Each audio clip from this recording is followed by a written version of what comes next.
Hello everyone, welcome back to the channel.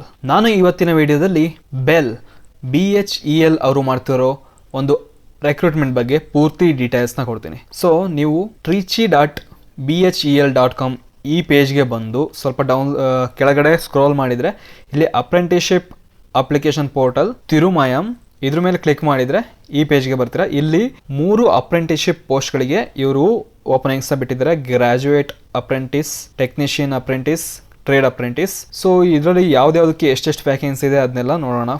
First ಗ್ರಾಜುಯೇಟ್ನ ನೋಡೋದಾದ್ರೆ like ಮೆಕ್ಯಾನಿಕಲ್ಗೆ 18, ಪ್ರೊಡಕ್ಷನ್ಗೆ 2, ಎಲೆಕ್ಟ್ರಿಕಲ್ ಅಂಡ್ ಎಲೆಕ್ಟ್ರಾನಿಕ್ಸ್ಗೆ 1, ಎಲೆಕ್ಟ್ರಾನಿಕ್ಸ್ ಅಂಡ್ ಕಮ್ಯುನಿಕೇಷನ್ಗೆ 2, civil 1, computer science and information technology 1. So ಇದಕ್ಕೆ ಏನು ಎಜುಕೇಷನ್ ಕ್ವಾಲಿಫಿಕೇಶನ್ ಬೇಕು ಅಂದರೆ 12th ಮಾಡಿ, ಜೊತೆಗೆ ಇದೇ ಬ್ರಾಂಚ್ಗಳಲ್ಲಿ ನೀವು ಇಂಜಿನಿಯರಿಂಗ್ನ ಮಾಡಿರಬೇಕು.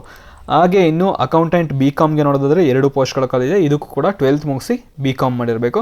ಇನ್ನು ಅಸಿಸ್ಟೆಂಟ್ HR ಇದಕ್ಕೆ BSc ಆರ್ BSc ಅಥವಾ BAನ ಮಾಡಿರಬೇಕು. 2 ವ್ಯಾಕೆನ್ಸಿ ಇದೆ. ಟೋಟಲ್ 29 ವ್ಯಾಕೆನ್ಸಿ ಇದೆ. ಏಜ್ ಲಿಮಿಟ್ನ ನೋಡೋದಾದ್ರೆ 18ರಿಂದ 27. SC STಗೆ 5 ವರ್ಷ ಏಜ್ ರಿಲ್ಯಾಕ್ಸೇಷನ್ ಇರುತ್ತೆ. OBCಗೆ 3 ವರ್ಷ ಏಜ್ ರಿಲ್ಯಾಕ್ಸೇಷನ್ ಇರುತ್ತೆ. ಇನ್ನು ಇದಕ್ಕೆ ಹೇಗೆ ಅಪ್ಲೈ ಮಾಡೋದು ಅಂತ ಹೇಳ್ತೀನಿ. ಇನ್ನು ಇದಕ್ಕೆ ಸ್ಟೈಫಂಡ್ನ ನೋಡೋದಾದ್ರೆ 12,300 ರೂಪಾಯಿ ಪ್ರತಿ ತಿಂಗಳು ಸಿಗುತ್ತೆ. ಇನ್ನು ಟೆಕ್ನಿಷಿಯನ್ ಇದಕ್ಕೆ ನೋಡೋದಾದ್ರೆ mechanical 8, electronics and communication 1, electrical and electronics 1, civil 1, total 11 vacancy ಇದೆ. ಇದಕ್ಕೆ ನೀವು ಡಿಪ್ಲೊಮಾನ ಮಾಡಿರಬೇಕು ಇದೇ ಬ್ರಾಂಚ್ಗಳಲ್ಲಿ. ಇದಕ್ಕೂ ಕೂಡ ಏಜ್ ಲಿಮಿಟ್ ಸೇಮ್ 18ರಿಂದ 27. SC STಗೆ 5 ವರ್ಷ, OBCಗೆ 3 ವರ್ಷ ಏಜ್ ರಿಲ್ಯಾಕ್ಸೇಷನ್ ಇರುತ್ತೆ. ಇದಕ್ಕೆ ಸ್ಟೈಫಂಡ್ನ ನೋಡೋದಾದ್ರೆ 10,900 ರೂಪಾಯಿ ಇರುತ್ತೆ. ಇದಕ್ಕೂ ಹೇಗೆ ಅಪ್ಲೈ ಮಾಡೋದು ಅಂತ ಹೇಳ್ತೀನಿ. ಅಪ್ಲೈ ಎಲ್ಲ ಹೇಗೆ ಮಾಡೋದು ಅಂತ ಲಾಸ್ಟಲ್ಲಿ ಹೇಳ್ತೀನಿ. ಯಾಕೆಂದರೆ 3ಕ್ಕೂ ಅಪ್ಲೈ ಮಾಡೋದು ಸೇಮ್ ವೇ, ಬಟ್ ಅದರ ಸ್ಟೈಫಂಡ್ಸ್ ಎಜುಕೇಷನ್ ಕ್ವಾಲಿಫಿಕೇಷನ್ ಡಿಫ್ರೆಂಟ್ ಇರುತ್ತೆ. ಇನ್ನು ಟ್ರೇಡ್ ಅಪ್ರೆಂಟಿಸ್ ನೋಡೋದಾದರೆ ಫಿಟ್ಟರ್ 35, 11,040 ರೂಪಾಯಿ ಸಂಬಳ ಸಿಗುತ್ತೆ. ಇನ್ನು welder GND or TIG or MIG ಈ ರೀತಿ ಬೇರೆ ಬೇರೆ ಇದೆ. ಇದಕ್ಕೆ 13 ವ್ಯಾಕೆನ್ಸಿ ಇದೆ. 10,560 ಸಿಗುತ್ತೆ.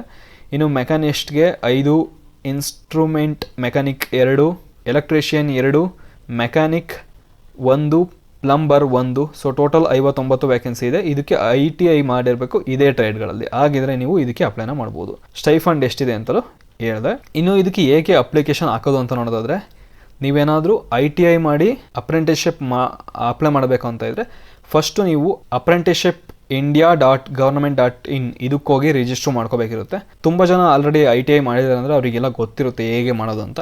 ಅಲ್ಲಿ ರಿಜಿಸ್ಟ್ರೇಷನ್ ಮಾಡಿಕೊಂಡು RDSDE ರಿಜಿಸ್ಟ್ರೇಷನ್ ನಂಬರ್ ತಗೊಳ್ಳಿ. ಹಾಗೆ ಟೆಕ್ನಿಷಿಯನ್ ಮತ್ತು ಅಪ್ರೆಂಟಿಸ್ಶಿಪ್ ನೋಡೋದಾದರೆ nats.education.government.in ಇದಕ್ಕೆ ಹೋಗಿ ರಿಜಿಸ್ಟ್ರೇಷನ್ ಮಾಡಿಕೊಂಡು ಅಲ್ಲಿ ನ್ಯಾಟ್ಸ್ದು ರಿಜಿಸ್ಟ್ರೇಷನ್ ನಂಬರ್ ತಗೊಳ್ಳಿ. ಅದಾದಮೇಲೆ ಏನು ಮಾಡಬೇಕಂತ ಅಂದರೆ ನೀವು ಈ ಪೋರ್ಟಲ್ಗೆ ಬರಬೇಕು. ಇಲ್ಲಿ ಬಂದ್ಬಿಟ್ಟು ರಿಜಿಸ್ಟರ್ ಮಾಡ್ಕೋಬೇಕಿರುತ್ತೆ.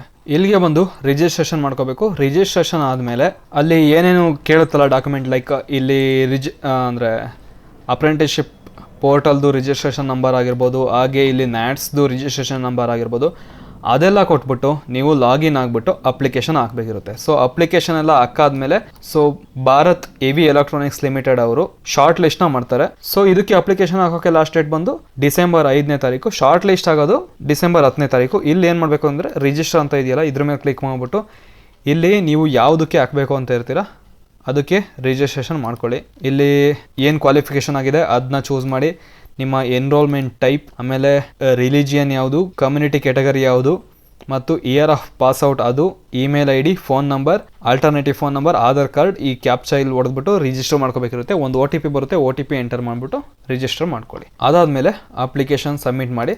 ಸೊ ಅವರು ಶಾರ್ಟ್ ಲಿಸ್ಟ್ ಮಾಡಿಬಿಟ್ಟು ನಿಮಗೆ ಡಿಸೆಂಬರ್ 10ನೇ ತಾರೀಕೊಳಗೆ ತಿಳಿಸ್ಕೊಡ್ತಾರೆ. ಸೊ ಯಾರೆಲ್ಲ ಈ ಅಪ್ರೆಂಟಿಸ್ಶಿಪ್ ಪೋಸ್ಟ್ಗಳಲ್ಲಿ ಇಂಟ್ರೆಸ್ಟ್ ಇದ್ದೀರಾ ಅವರು ಅಪ್ಲೈ ಮಾಡಿ. ಹಾಗೆ ನಿಮ್ಮ ಫ್ರೆಂಡ್ಸ್ ಮತ್ತು ಫ್ಯಾಮಿಲಿಗೂ ಶೇರ್ ಮಾಡಿ.